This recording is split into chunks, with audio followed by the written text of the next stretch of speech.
Vamos aqui ao conto Tempo de Camisolinha, que é um conto do Mário de Andrade, presente no livro Contos Novos de 47, uma obra póstuma do Mário de Andrade.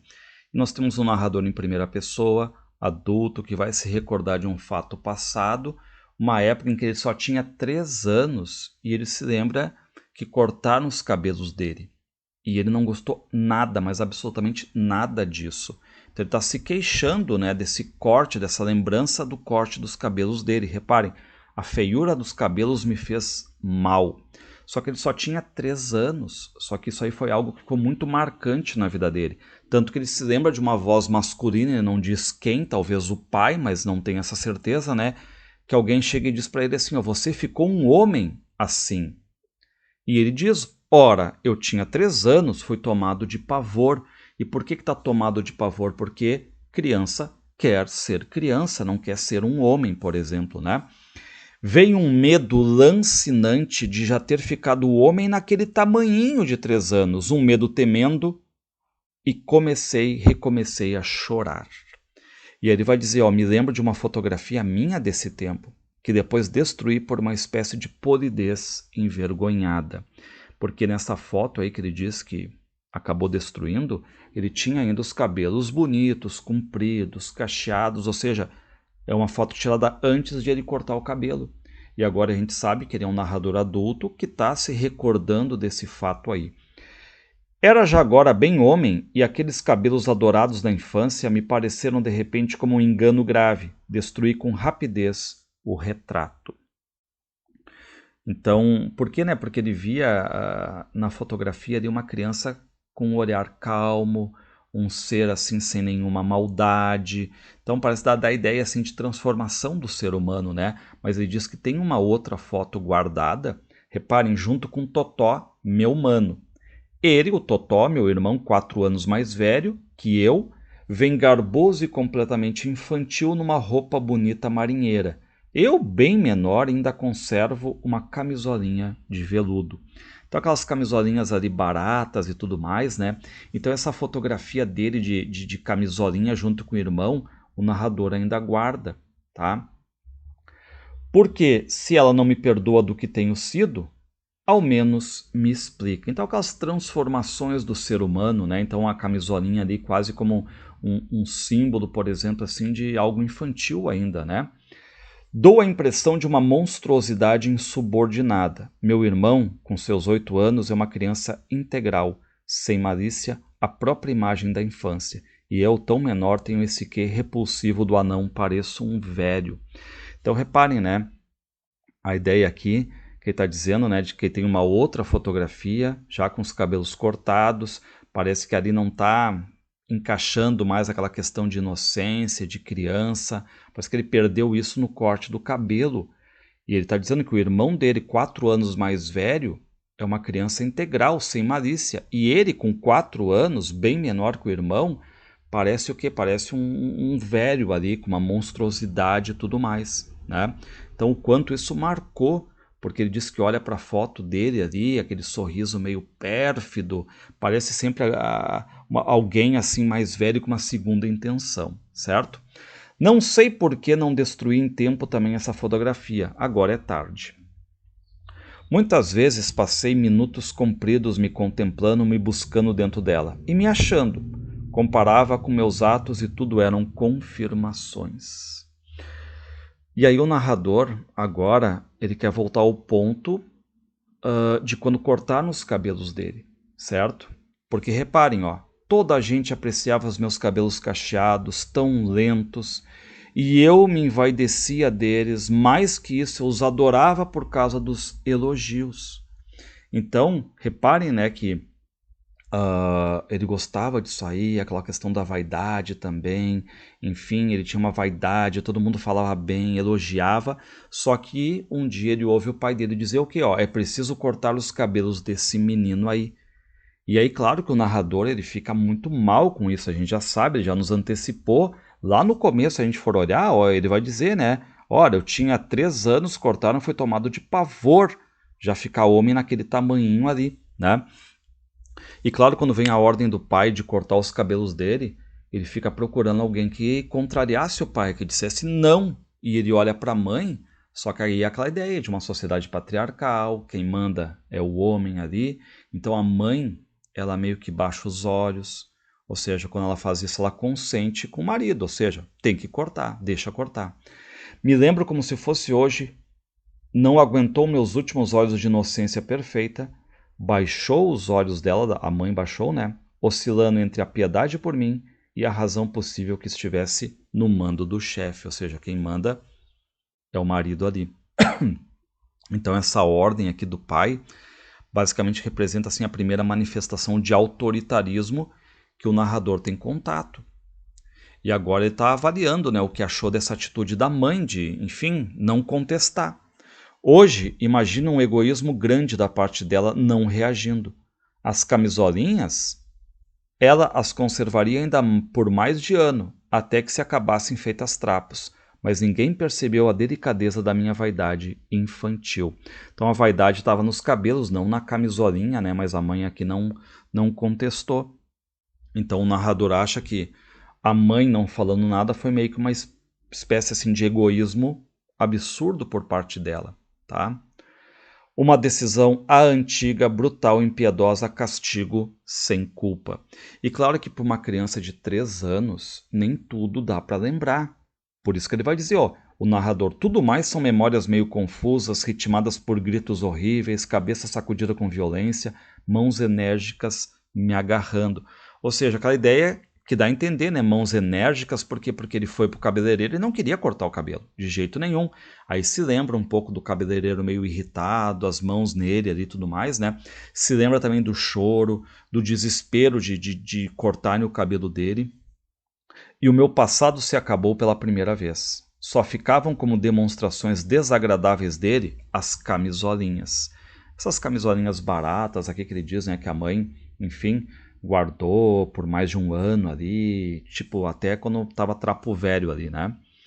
Foi dentro ainda das camisolinhas que parti com os meus para Santos aproveitar as férias do Totó, o irmão. Só que o seguinte, ó, me vieram uma irmãzinha aumentar a família e parece que o parto fora desastroso. Porque, reparem, ó, sei que mamãe ficara quase 2 meses de cama paralítica e só principiar a mesmo andar, premida pelas obrigações da casa e dos filhos. Porque a mãe, depois desse parto, ficou mal, andava mal, né? E aí o que acontece? Como o pai estava bem no trabalho, ganhando bem, subindo de classe, o que ele resolveu, né? Tirar as férias juntos ali e levar a esposa para banhos de mar para ver se recuperava dessa questão aí, desse pós-parto e tudo mais, né? Aí o narrador meio que diz, ó, isso foi, convém lembrar, ali pelos últimos anos do século passado, né? Final de 1900 lá, tá? Bom, ele vai dizer então que o pai acabou alugando uma casa que era um pouco longe da praia. Aí vivemos perto de 2 meses, casão imenso e vazio, 2 meses de férias, né, para recuperação da mãe e tudo mais ali, tá? E claro que vão para a praia, caminham, os banhos de mar dão muito certo assim para a mãe que vai se recuperando, vai ficando bem. Só que o narrador vai dizer: eu é que não tomava banho de mar nem que me batessem. Me parecia a morte certa, vingativa, um castigo inexplicável do mar. Então, de jeito nenhum, né? E não gostava também de caminhar na praia. E aí o que acontece? Quando a mãe, o pai, o irmão, né? Enfim, vão para a praia tomar banho, caminhar, o narrador ficava em casa. E quando ele ficava em casa, ele ficava ali, né? Como a casa é um pouquinho longe da praia, ficava olhando ali o serviço dos operários ali perto.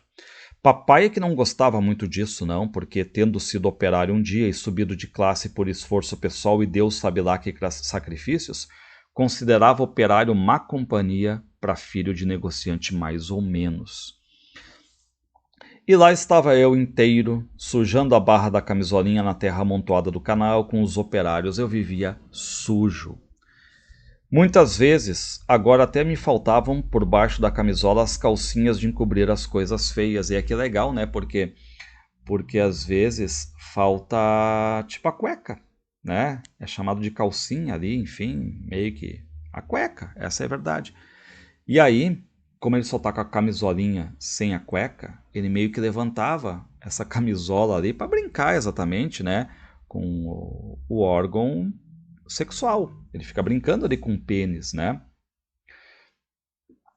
Então, vai acontecendo isso aí. Claro que a mãe fica muito irritada com esse negócio do filho ficar mexendo, né? E aí, só que é o seguinte, as cuecas, elas estão no varal, né? E aí, então, o narrador fica brincando com o órgão sexual, porque ainda está naquela fase genital, aquele último momento da primeira infância, né? E foi por causa disso que entrei a detestar minha madrinha, Nossa Senhora do Carmo. Não vê que minha mãe levara para Santos aquele quadro antigo de que falei, de que ela não se separava nunca quando me via erguendo a camisola no gesto indiscreto. Me ameaçava com a minha encantadora madrinha.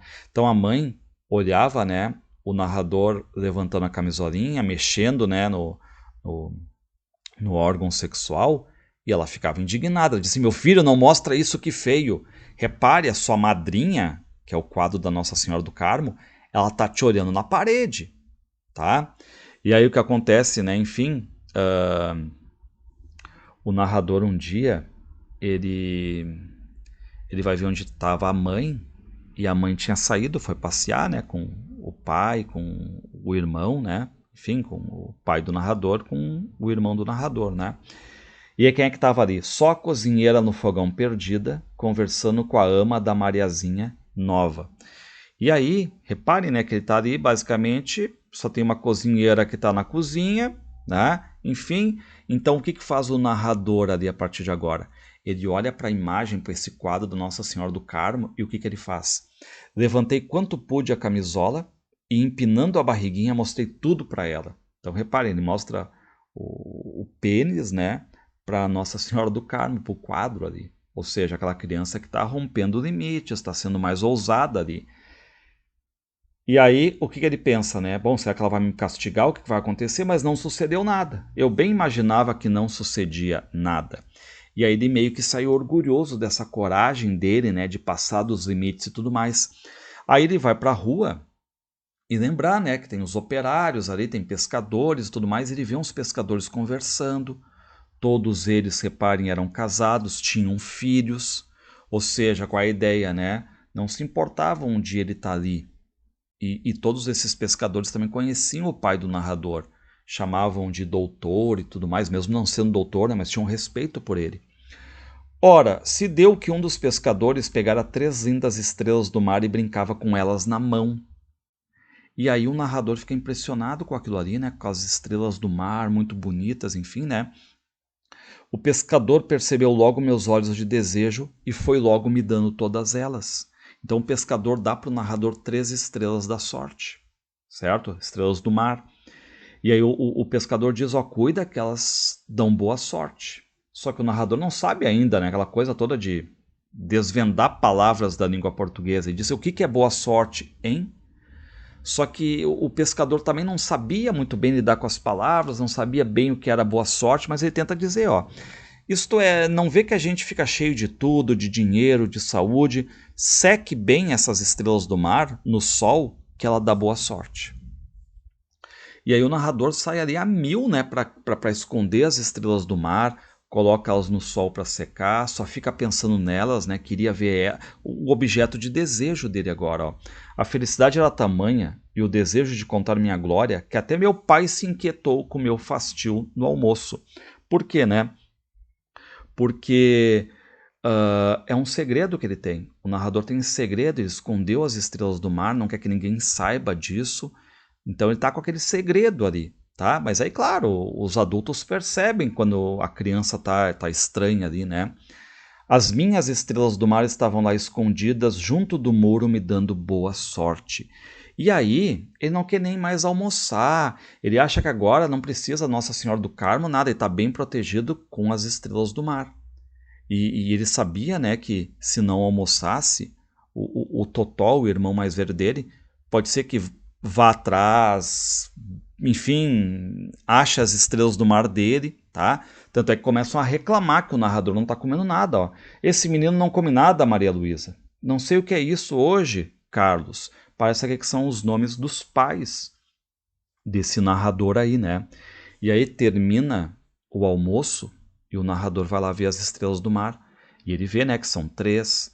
Tinha uma que estava faltando a ponta, tá? Então, são duas bem bonitas assim, e uma estava faltando a ponta. E então ele diz, né, que tinha, eu tenho pelo menos duas boas aqui, tá? E agora eu havia de ser sempre feliz, não havia de crescer, minha madrinha gostosa se rindo sempre, mamãe completamente sarada me dando brinquedos, com papai não se amolando por causa dos gastos. Então repare que a gente fica sabendo mais aqui também da família, né? A ideia do pai sempre se chateando com o custo de vida, com gastos, enfim, né? Mas principalmente a ideia dele, narrador, ser sempre feliz, não crescer, ou seja, não ser adulto. A ideia, quanto ficou forte aquela frase de começo, né, de cortar os cabelos dele, que agora tu vai ficar homem, não quer crescer, ele quer ser criança, né? A questão religiosa, Nossa Senhora do Carmo, enfim, não ter aquela questão religiosa, ó, não faz isso, senão vou te castigar. Não, tá sempre rindo. A mamãe, que antes estava com problemas de saúde, né? Agora com os banhos sempre sarada, dando brinquedos. Então ele olha essas estrelas sempre com um símbolo muito positivo. Só que qual é o detalhe que acontece? Cansei de olhar minhas estrelas e fui brincar no canal. E aí ele vê os operários ali descansando depois que eles almoçaram, né? Só que tem muita gente feliz ali, aquela felicidade da simplicidade. Só que tem um em específico, um português, que está triste ali. Um portuga magruço e bárbaro, de enormes bigodões, afastado dos outros com ar de melancolia. E o narrador começa a se preocupar, né? Ele vê porque ele fica o contraste, né? O narrador está muito feliz, ele vê operários felizes, mas ele também tem aquela questão de certo modo, de empatia agora, porque ele começa a ver que tem um triste, um que está a antítese de todos ali, que é esse português. E aí, reparem, ó, fui chegando com ar de quem não quer e perguntei o que ele tinha. Reparem, uma criança, né? O narrador é uma criança aqui. E o que o português, esse operário, diz? Má sorte, ele respondeu. Ao contrário do narrador, que com as estrelinhas do mar está com boa sorte, tá? E aí esse português acaba dizendo, né, enfim, que tinha filhos pequenos, uma esposa paralítica, dificuldades financeiras, ou seja, um mundo muito ruim para ele, tá? Só que aí fica aquele contraste, né? E o que pensa o narrador? E no entanto eu era feliz, feliz e com 13 estrelinhas do mar para me darem sorte. E aí o que pensa o narrador? Já sei. Eu vou dar uma estrelinha do mar minha para esse português, para ele ter sorte, para ele ter boa sorte. Mas vou dar a menorzinha, que está faltando uma das pontas, enfim, né? A pior. Aí fico com duas boas ainda, certo? Reparem, depois, o operário não era bem vestido como papai, não carecia de uma boa sorte muito grande, não. Então aquela ideia, né, de que eu vou me desfazer de algo meu, então eu procuro alguma justificativa para dar a pior, né? Então ele está dizendo assim, eu vou dar a estrelinha menor, a que está uma ponta quebrada, enfim, né? Enfim, não deve estar com muita pouca sorte, né? Enfim. E aí o narrador vai até o muro, pega as estrelas do mar, mas ele fica triste, né? Pô, eu vou ter que me separar de uma, vou ter que dar uma. Eu chorava. O sofrimento era tanto que os meus soluços nem me deixavam pensar bem. E aí, num primeiro momento, lembrando, né, o narrador queria dar o quê? A estrela menor, a quebradinha, mas o que ele pega para dar para esse português aí? A estrela maior, a mais bonita. Ou seja, apesar de o narrador estar muito feliz, a infelicidade, de certo modo, desse português deixa o narrador mal. Então aí nós temos também essa questão do aprendizado ocorrendo, né? A questão da empatia, do altruísmo. Eu posso até perder um pouco da minha felicidade por dar o que eu tenho, a estrela ali, mas eu consigo dar a felicidade para outra pessoa, o que também vai virar, no caso, uma nova felicidade. Fui correndo, fui morrendo, fui chorando, carregando com fúria e carícia a minha maiorzona estrelinha do mar. Reparem que ele está correndo para dar essa estrela do mar para esse operário português que está com pouca sorte, com má sorte, certo? Mas reparem como é que o narrador está levando. Correndo, chorando, né? Porque ele está também se desfazendo da melhor estrela dele ali, tá? Aí ele vai até o operário e diz, né? Ó, tome, eu soluçava gritado, tome a minha, tome a estrela do mar, dada assim da boa sorte. E o operário fica surpreso com aquela cena de uma criança ali, né?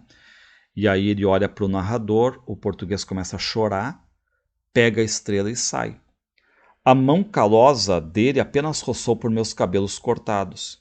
eu corri para chorar, a larga, chorar muito, né? E como é que finaliza o conto? Mas por dentro era impossível saber o que havia em mim.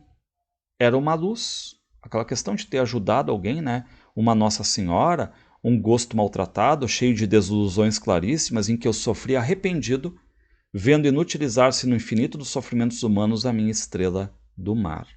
Então a gente tem muito dessa questão de aprendizados, de transformações aqui também, né?